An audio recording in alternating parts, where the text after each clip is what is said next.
we thank Kenyans for the money they gave, and we can't thank them enough. But what we raised was about 1 billion Kenya shillings, of which 700 million was in cash, and which 300 million was in kind. Of the 700 million, 50% of that was used for food at the time, to buy food, to go and give Unimix and maize and all the food that we could give to Kenyans then. So half of that is 350 million. I mean, even leave alone the 350 million, 3 billion or maybe even 30 billion will not finish the entire food crisis in this country. The fact of the matter is, with the 350 million, we were able to, under Kenyan for Kenya program, show 3 pilot projects. 2 were agriculture based, the other one was largely water. We did one in Walda in Moyale. We have 200 acres under cultivation for the community there in the middle of an arid, semi-arid part, who are pastoralists who had lost their animals and now are growing their own food, and they're eating and selling the surplus. But that's a drop in the ocean of that community. The same thing in Turkana. If you go to Kaikor, which was the epicenter of the famine in 2011, that community, because we drilled 5 boreholes, we have 2 major agriculture projects for this community. That community is today sustainable. You go, you see green maize, you see watermelon, you see sukuma wiki. For that community, they're okay. Done. Okay? Solved. You go to East Pokot in Baringo, the dam has water. There is not enough water to fill it yet, so there's no farming ongoing, but at least there and the animals have water. The biggest problem with any drought is water, and for the pastoral community is lack of pasture. Okay? So what needs to be done is, ours was meant to be pilot. We've done 22 similar projects countrywide, in Mwingi, in Kibwezi, in Mandera, in Wajir, in Garissa, in Tana River, in Lamu, in Narok, in Kilifi, in Magarini, Kajiado, in different places we're doing this. So, but it's meant to show people alternative methods of farming. We are rain-fed agriculture country, okay? And we have 2 major water system. That is the lake at the Tana River that goes into the Indian Ocean, and then the others that goes into Lake Victoria.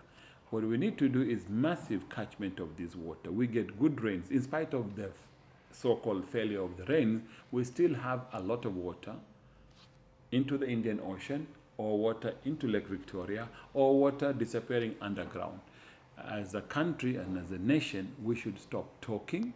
We should harness this water, allow some of it still to flow to the Indian Ocean and to Lake Victoria, but have these major dams that have been talked about. It's a pity that we know there were 4 dams that was being done the last few years that have almost become white elephants, in Marsabit, in Kitui, in I think in Koibatek areas and others that people know of. But we should not live in the past. We should live in today and in the future, and hopefully the government today, the central government, and even county government will take more responsibility to do better management of water resources. Kenya should not be rain-fed agriculture country, but we should use technology. And what we have shown with the Red Cross with these projects is basic drip irrigation. Irrigations that uses very little water, using even borehole water and irrigating land. You can take you to different places today, and we don't even to talk about it. But those were dropped in the ocean still. For Kenyans to say, you know, what the money we gave should have solved the problem, Kenyans, come on. I mean, then we're not talking the same language. We're totally off the discussion. You need billions and billions of massive investment. Turkana, where we are today, if now water has been discovered that can feed Kenyans for the next 70 years, what should be done now, we should stop talking, invest in accessing that underground water, give to every part of the county. If need be, people can be put in towns, and the rest can be used for farming, because the water would regenerate itself. We don't even need to take that water to any other part of Kenya. It can only be that for that county. When it rains, naturally the aquifers would refill and would regenerate. But today we can use that water for farming. With good farming and better use of technology, we will be talking different language. I mean, okay, hopefully in the next 15 or 10 or plus years, with the discovery of the oil, investment will get into this county. But we can say the same of Marsabit, we can say the same of Samburu, we can say the same of Mandera, Wajir, Garissa, Tana River.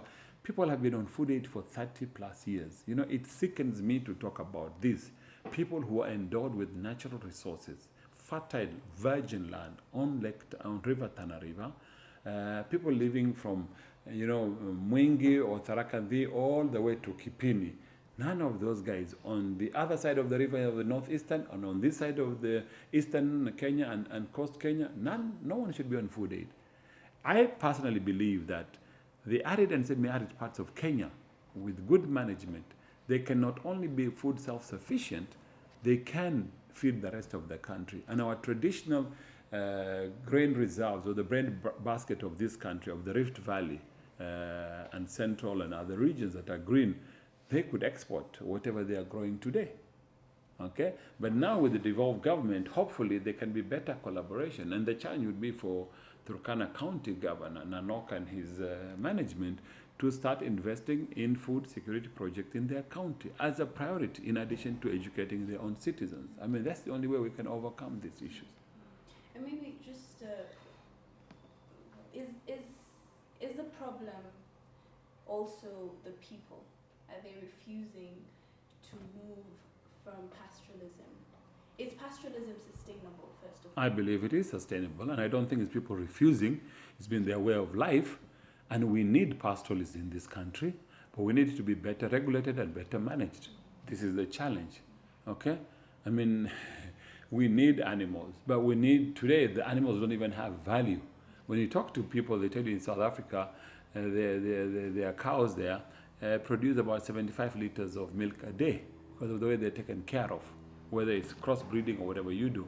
In Israel, in the middle of the desert, they talk even about 200 liters a day. What are we getting here? What we get in the Rift Valley, in the highlands, does it even give you 50 liters? But let alone them, but these other ones now in these arid, semi-arid parts, nothing. You have heads and heads of cattle, of animals, but what do they actually give you at the end of the day? So, I mean, they could have smaller numbers, but of a higher quality and higher value to them, to the owners, so that they can be more valuable to them financially. But today, people just believe in numbers that are too much, and then the whole issue of cattle rustling, which has become a commercial business in itself. But you could almost do zero grazing in these places. You can bring pasture to these animals. They don't need to travel the hundreds of kilometers they do every day. And they could be treated by veterinary doctors. Their health can be looked into, and then this country can talk about, do we want to export meat? I mean, it said in the 60s, Kenya taught Botswana about the animal business. Okay, Botswana over the last 30 years has been a major meat exporter to the European Union. Do we export anything? No. You're talking about food and mouth disease, what disease? So we haven't really scientifically look into our animal business as a business, and to help pastoralists to grow that industry, because we need that industry in any case. My last question, and then you can probably give us your parting shots. There are accusations that the government wants to maintain a sort of status quo.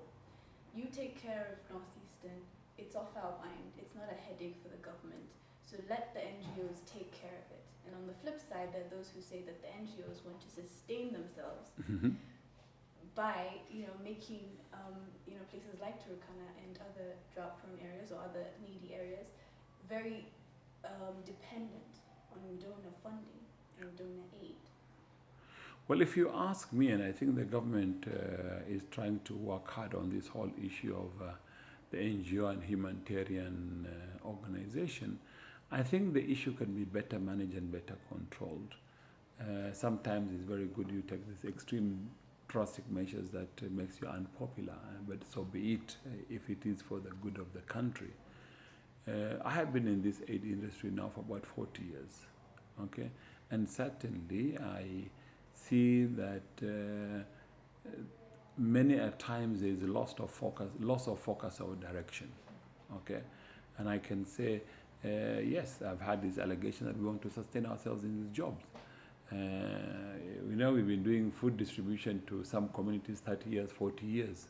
Kids have been born, they've seen their parents lining up for food. Now they are young adults themselves. They're lining for food every now and then. These gorogoros, 2 tins or 10 tins or whatever number of tins that you're given, and it's so sad because you make someone lose their human dignity. Okay, and this is one thing that we must never allow to happen in this country. This country used to be net food exporter 25 years ago. Where did we lose the plot that today we are net food recipient? We're on food aid, unfortunately, because we don't have sufficient for ourselves. But when it comes to aid agencies, I think the government must take the full control in a very organized, professional manner and see who adds value and who doesn't add value.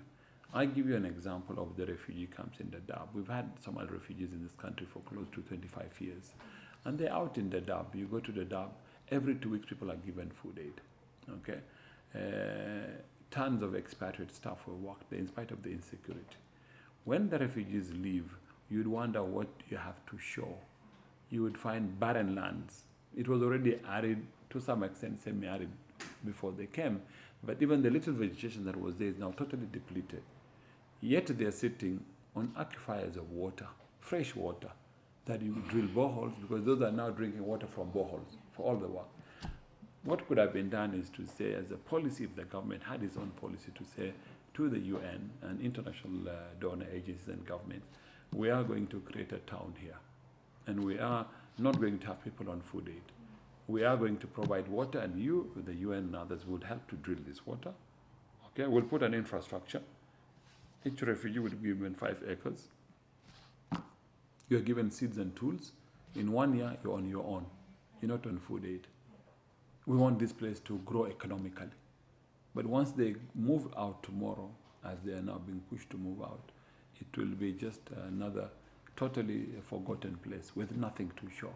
As a nation, we haven't benefited from hosting the refugees. We shouldn't be benefiting like monetary, but we should benefit in terms of infrastructure development and in terms of building new towns in that way.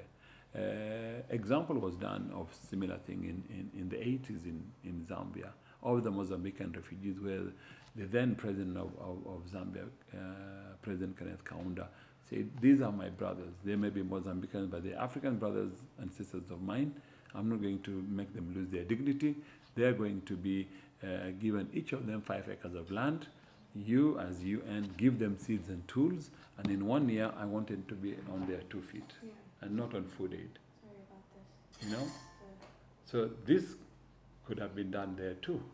Okay, it's arid, semi-arid part of Kenya, too far away from the center, but what has happened over the last 20 years is shocking.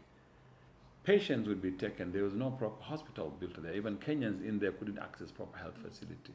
But today they were being taken to Garissa and then to Nairobi. Kenya Red Cross got there involved only about two years ago. But we've gone and built a level 5 hospital that both Kenyans, host community, and the refugees can enjoy. These are sort of things that government must impose in saying we are willing to accept and host refugees. This should happen. The same should happen in Kakuma. In Loki, where you have the refugees from Sudan or Ethiopia, all over that we've had over the years. But infrastructure too, the roads that could be built. But imagine now every 2 weeks, truckloads and truckloads and truckloads of WFP food going out there, and people just lining up. 24 years. Some of these guys are market driven. Those refugees, Somalis, are business driven. They would have been told you get vouchers, open up shops. So shops would be only for Kenyans, and the refugees are not allowed to open shops to own them. But Kenyan citizens of Somali origin can open up shops, and food is taken to the shops. You go and buy your voucher of what you want to buy. But because it is aid coming from the north and with certain preconditions, that's how it goes. So yes, there is an allegation that we as humanitarian actors we perpetuate ourselves in these jobs, whether UN or NGOs. And okay, maybe to some extent fair comment, but it's up to the government then to sift and to see what is good and what is not good for this country, and that's what they should take. But in our context of the Kenya Red Cross, this is why over the last 4 or 5 years we've been pushing for this idea of food security, food sustainability and poverty eradication for small communities, because we have little means. We do not get financing from the government. It's an emergency, so we talk to donors to give us money to show actually these things can be done. So given resources, we, even as one organization, we can scale up this very quickly, because technology is here, the resources are available, land is there, water is there. People don't want to be on food handouts. They don't want to. They want to be independent.